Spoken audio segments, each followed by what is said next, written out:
Frack on to an episode of Frack The Canon. We are joined today by Miss Sarah Kinney, Hello. Mr. Tyler Weist, Hey, Mrs. Renee Nalani, Hello. my baby sister Johanna Pandora Gurbiel. What's up, Joyce? Hello. How you doing? And then last but not least, my brother from another mother, CJ McCree from Milwaukee. What is up, good sir? So just call me Shang-Chi. And with that, we shall jump into our Shang-Chi talk, or Shang-Chi, as Aquafina said. So let's talk about that, because Sarah, you started it, Aquafina. That movie is about Shang-Chi, but Aquafina stole the movie. Like, to me, she had the best lines. Let's start with you. Well, I just loved it. She was hilarious, and she seemed like the every person. Like, I have this friend who's super powered, but I'm just gonna come along for the ride and be funny about it and like live in the moment. And she added like the levity to the movie. I think it really needed to not make me feel super depressed for all the characters. So, and I think she is probably the most relatable person as a viewer, because she is the normal person amongst all these like super powered people. Yeah, that's true. Absolutely. Renee, go ahead. No, I totally agree. I feel like the purpose of her character was to help us as the audience follow along the story. She, in a way, she was a narrative device. So they executed the history of the Ten Rings to this character who's supposed to be us, essentially. Well, we'll talk about, because I don't know how to about that. Pandora, Joyce, what do you think about Aquafina? She's funny. What was your favorite moment about it? Like, I know she said she's funny, but what was your favorite moment? And because I remember you were laughing. You were sitting right next to me in the theater when. What was your favorite moment that she said? Did you bet against me? No. That's right. That made me laugh. That was that famous fight scene. With his sister. Tyler, TJ, who wants to go about favorite moment, Aquafina moment? Well, what I'll just say to what they were saying. I really liked how they presented the audience character, right? Like, this character is supposed to be us as the audience, but normally like they kind of like keep them around maybe for like act one or part of act two, just to kind of make sure we knew everything, and then kind of like, okay, all right, it's time for the one to get their due. But this character really grew and stuck with it throughout the whole movie, and she had her own journey, and I actually really appreciated that. She wasn't just the plucky best friend / love interest that was just kind of there and like, there to be gotten one in the end, you know what I mean, or the damsel in the end, you know what I mean. No, she actually had her own personal journey that she went through, and she came full circle in the end, and I like that. I want to say that too. I like that she wasn't the love interest. I like that she was just like another, I guess, almost a sidekick, kinda. But yeah, I like that a lot. Go ahead, Tyler. You want to say something? oh, I always want to say something.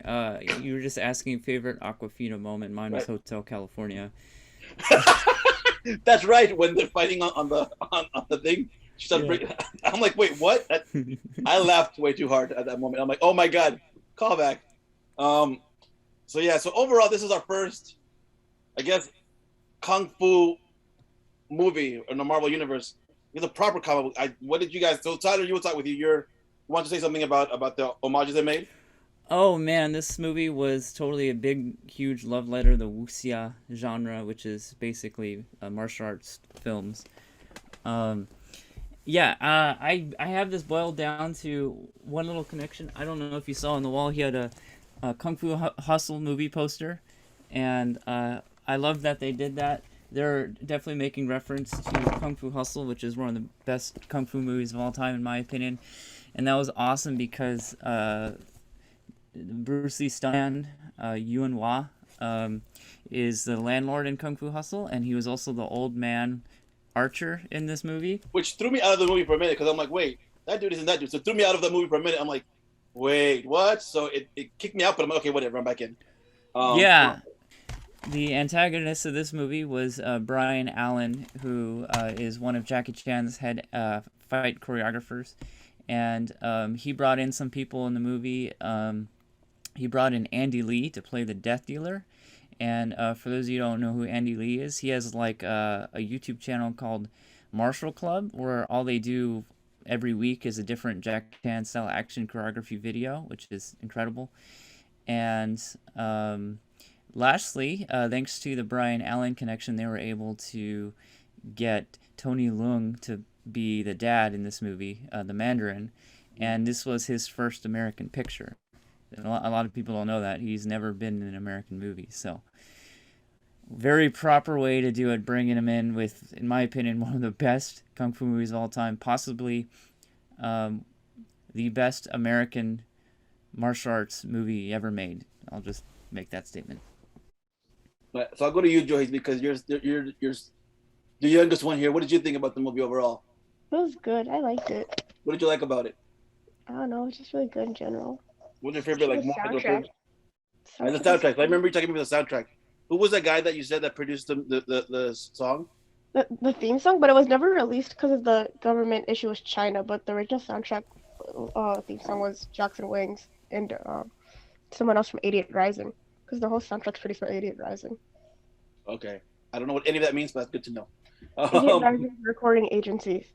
Oh, cool. Well, favorite moment then in the movie about Shang-Chi? The bus.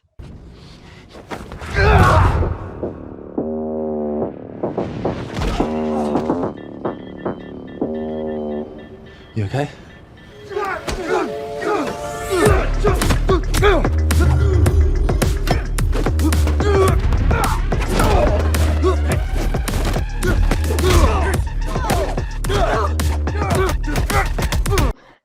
Yes, I love the busing. That busing was awesome. I want to talk about that too in a moment. Renee, what was your favorite moment, or what do you love about Shang-Chi and the Legend of Ten Rings? Well, as someone who's not big into kung fu movies, this was like a good introduction into it, being a Marvel fan. And I just loved what they did with it and the direction. And if I had to pick a favorite moment, it would definitely be the underground fight club. Okay, let's get you ready to fight. Wait, what? Well, multi-platform global operation. Every fight live stream on the dark web. Thousands of viewers placing bets as we speak. This is gonna take your brand to a whole new level. I think there's been some sort of confusion. I like your spike face. Usually, you gotta fight your way to Central Ring. But a viral star like you, front of the line, baby. Scenes. That was cool. Okay. Yeah. CJ, what was your favorite moment? What do you think overall about Shang-Chi? I was very pleasantly surprised by it. I don't really know anything about the comic book character. But I love kung fu movies and I love Marvel movies. So when I first saw the trailer and I was like, oh, that's what this is. This is my Reese's peanut butter cup here. This is my little kung fu in my Marvel movie. I'll take that. I'll take some of that, please. All of that, please. Yeah, thank you. 2 hours of that, please. But no, I had a great time with this movie. A lot more fun than I thought I would have, and like I was just really blown away by some of the stuff, by like the villain, the family stuff. You guys, we do the podcast. You guys know family gets me every time, unless it's Fast and the Furious. But like the family stuff, the family genre that they were like bringing up in this movie, like it was very touching, and like I just love the idea of the villain who is a father who clearly loves his son too. Like he clearly loves his children, but he is also a bad guy. And like the son, like who clearly loves his family, but he has to stop his father though too. And even like when we finally we're introduced to I'm just gonna call him the Mandarin. We're introduced to the Mandarin, and like we kind of like feel a type of way about him, but then like we slowly sort of find out like why he's doing what he's doing, and it's like really like no, I'm doing this to protect my family. I'm doing this to bring my family back together. You know what I mean? And it's like you can't help but like have your heart break a little bit for the guy and for like their entire situation. Like yeah, dude, like freaking, I feel you, but like I just love the way they went with this villain, because he's clearly the villain, but the way he is a villain is not villainous at all. You know what I mean? Like, and I really like the depth of that villain, you know? Can I chime in? Go ahead. I agree with CJ. I like the direction they went with the villain. He's sort of a misled villain, is what we're seeing here, and it's kind of refreshing that Marvel's going with this approach of sort of humanizing these villains, giving them a more empathetic approach. Mm, And yeah. just to bring one point, because you did start asking me about one of my favorite things about this movie, and like just jumping off what I said about this villain, one of my favorite things about this movie, the flashback, because we got a bunch of jumping back and forth through time, but the flashback where we actually find out, when he actually confesses why he's so bent out of shape about running away, the fact that he did kill him and the guy, but the flashback where his dad takes him to the bar, and like it's after like his mom died, and he's like, look, kid, we gotta go get revenge for your mom, like freaking. And the way he just takes him in there and like has him point out like who did it, you know what I mean? And then like after he beats him up, he's like, all right, these aren't all the dudes, you know what I mean? Like, but he puts it to him like, hey kid, like, do you wanna finish this off? Do you want to finish this business with me? You know what I mean? And he says yes. You know what I mean? I love that moment. That's like my favorite moment in the movie. And the way like the pride he has on his face when this kid says yes too, like just so happy, like, yes, dude, like we can do this together. We can be a family, and we can, F the dudes that killed your mom, you know what I mean? Like, but yeah, sorry. Sarah, same question.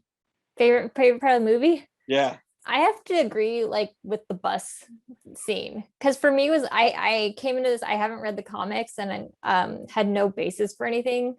So like when he's getting harassed on the bus, I was like, oh no, like what's he gonna do? And then suddenly he's like kicking ass, and I was like, oh, like, and then Aquafina's just like, what the hell is going on? And then she gets to drive the bus, which I was getting all sorts of speed, like flashback moments. And it happened in San Francisco.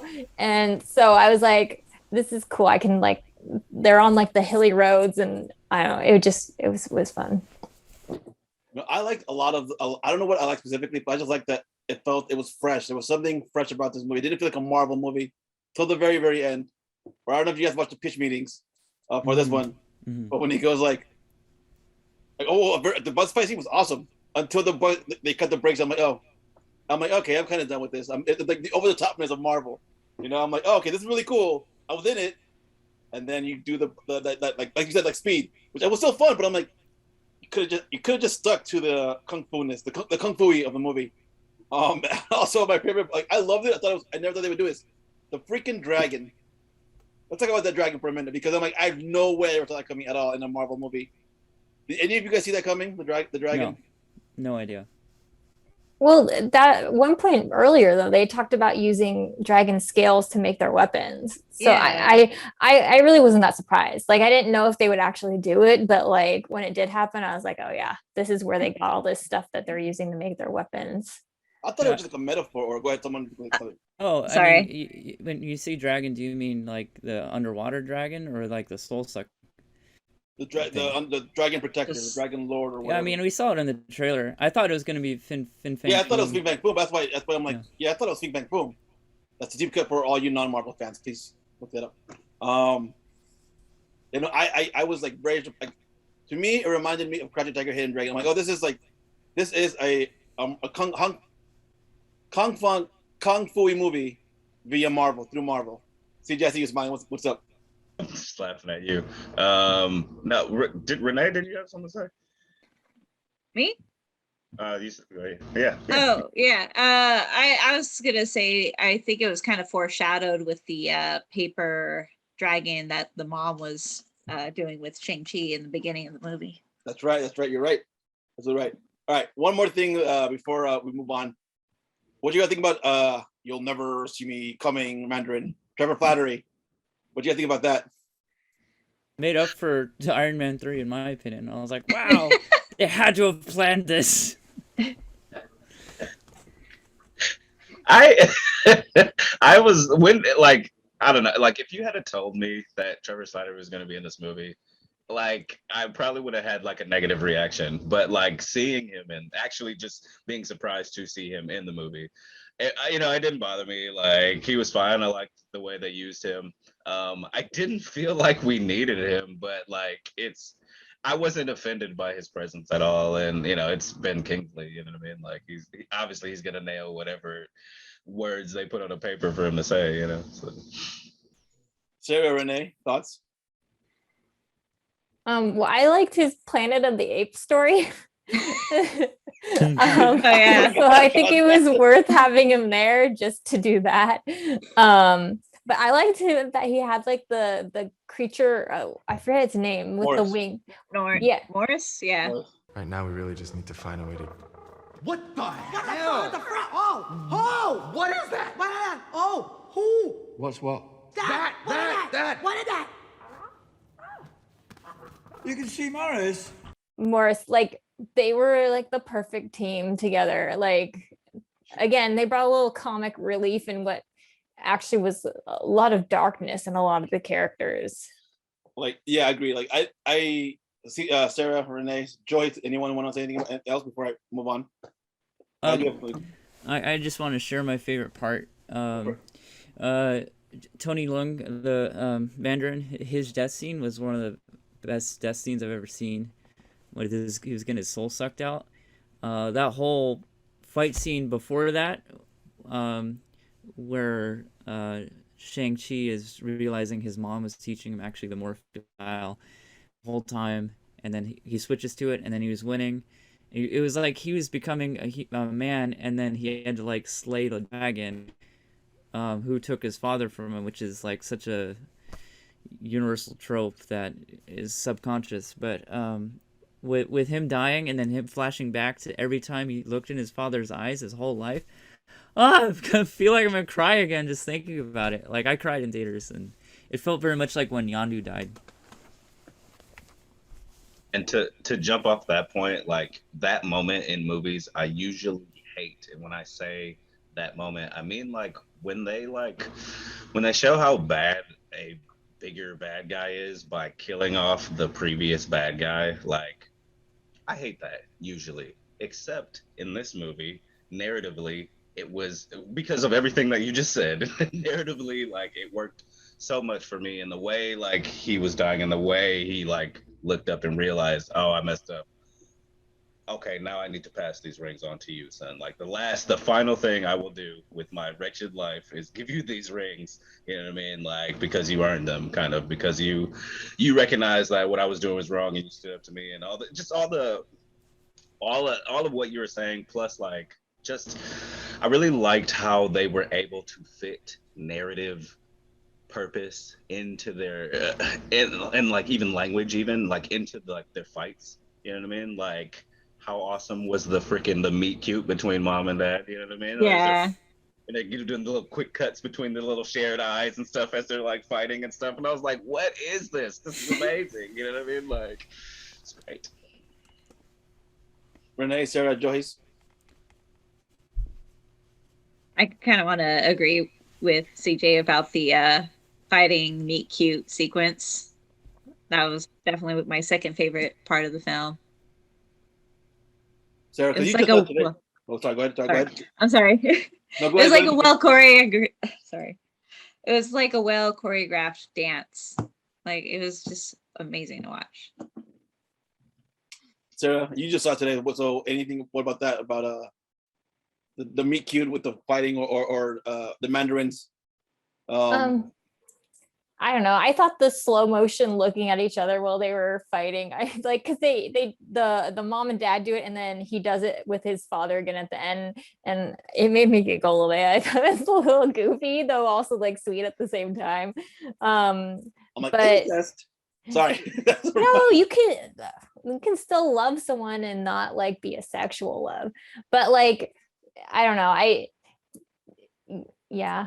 like the meeting of the parents, and the dad drove me a little bit crazy because like his blindness to find his wife, where he couldn't even look at his daughter because she reminded him too much of his wife, and like the narrow focus. Like I understand it as a movie thing, but I also like as a human it kind of drove me insane because I was like, wake up, like you're so stupid.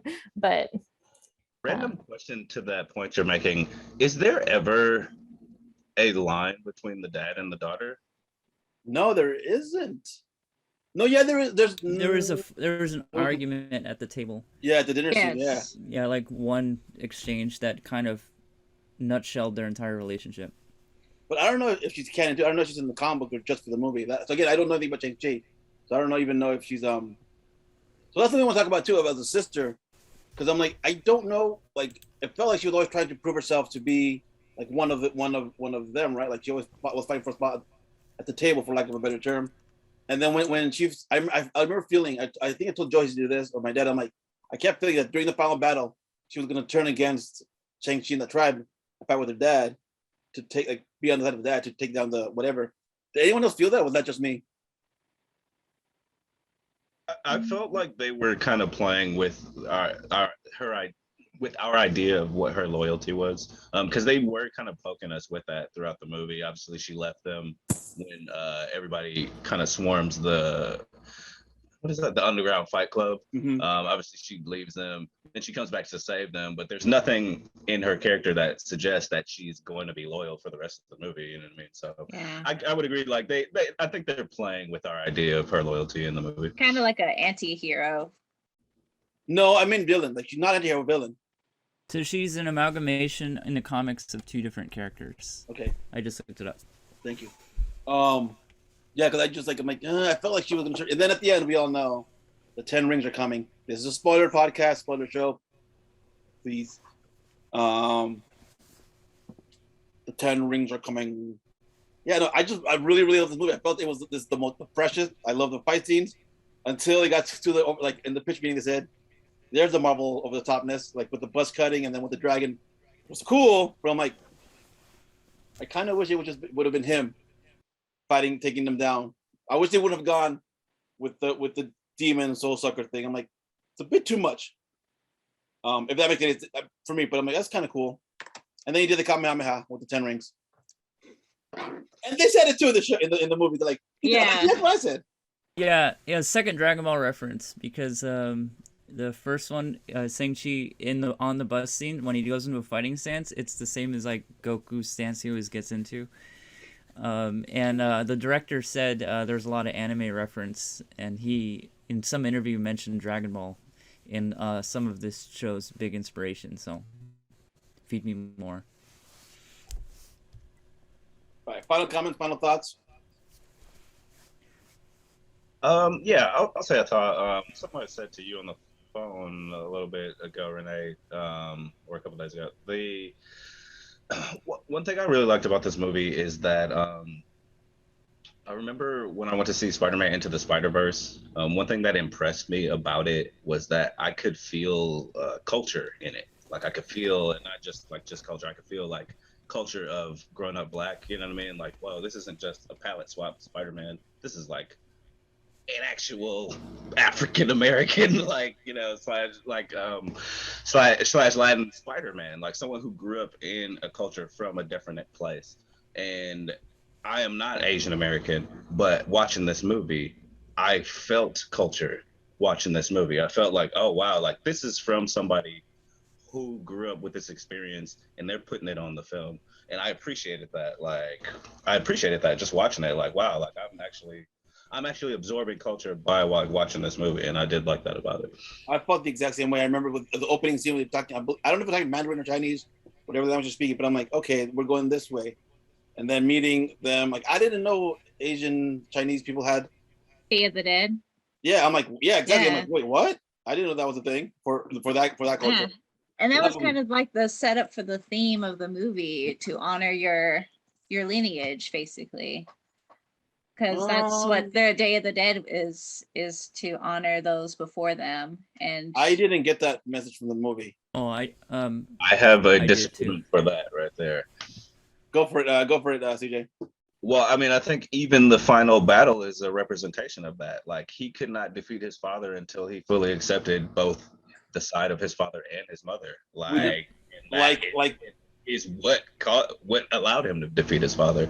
Like in My Hero Academia, where Todoroki takes he goes ice and fire. It's your crook, not his. I'm sorry. Yeah, Sorry, I yeah. love that moment. No, that's the same. I mean, You're My right. Hero You're right. Academia pulls from the same theme, so I agree with Renee. Just like in life, all things can be explained with anime. Joyce, what are your comments on that? I don't know what the frack you were saying. I was dying for a second. Okay, about all goes back to anime. Like Oh. when Shang-Chi has to use both of his mom and dad, like Todoroki, gotta use both fire and ice. Yeah, that was kind of obvious, man. Was it though? Yes! You clearly have not seen any She Asian. got it. Sherlock, you don't ever watch anything Asian. Of course you won't understand anything. We will have this conversation offline. How the hell did you not even figure out they were speaking Mandarin? It was obvious. The language differences are obvious. I don't speak those languages. I don't either, but I can tell the difference between Mandarin, Cantonese, Shanghainese, It's and not a big Guanghainese. show. Sarah, your thoughts? Your final thoughts, final comments. Oh, final comments. I just want to say that I wish that they had released this on Disney Plus. I know they're pushing theaters. They even have special like James Bond, come see it in a theater commercial, and I no longer like the theater experience. And I'm just admitting that. And I saw it in theaters because I really want to see this movie, and I wish that they would have other options. Yeah. Renee, what are your final thoughts, final comments? Or was that it? Oh, that was it. Like, I kind of agree with Sarah. I had to go to the drive-in for the first time because I don't like the movie theater experience anymore, to be honest. And I wish it was available on Disney Plus so I could just watch it in the comfort of my own home. I think COVID just spoiled us. So for those of you who are looking for other options and aren't comfortable with crowds, I've been going like on weekdays in the middle of the day, and that sucks for most people because we all have work and stuff. But I've been going in empty theaters, and it's been nice. But I hear when it's crowded, can be stressful. Yeah, I was very stressed today. Like they sell snacks, and obviously people eat them. So I'm sitting in a sea of unmasked people. And I just wish there was other options because, as you said, Tyler, I can't get off work in the middle of the week. Though I would have definitely preferred to see it in an empty theater. Yeah. TJ, what were was that your final thoughts? Is that it? Anything else? Yeah, my final thoughts were the thing about the culture thing. I did, for instance, go on midweek Wednesday on a Wednesday evening, and my theater was fairly empty. But like you guys said, how hard is it to get off on a weekday? But I will concur. I saw Black Widow on Disney Plus, and I am freaking, I'm a little spoiled to that too. Like, look, dude, like, I would rather watch this at home. Anything Max, I'm gonna watch at home. You can bet that. Like, unless there's no reason for me to watch it, unless there's no VOD like Carnage, I'm probably gonna see it in theater. But unless there's no option, I will see it in theater. But make mine home. Make my Marvel home. So my final thoughts are first, the guy in the bus he was recording is, I don't know if you noticed, the same guy who said do a backflip to Spider-Man on the roof in Spider-Man Homecoming. I just love how we can pull so many references now that there's like 30 Marvel movies. And lastly, the fight choreographer I mentioned earlier from Gorgeous, he actually passed away right before this movie came out. So I just want to share the sad news there. And it was mentioned in the credits too. So R.I.P. Brad Allen. Okay. Cool. I will thank you for joining us. Thank you for watching. It's the same freaking time, same freaking channel. Frack off.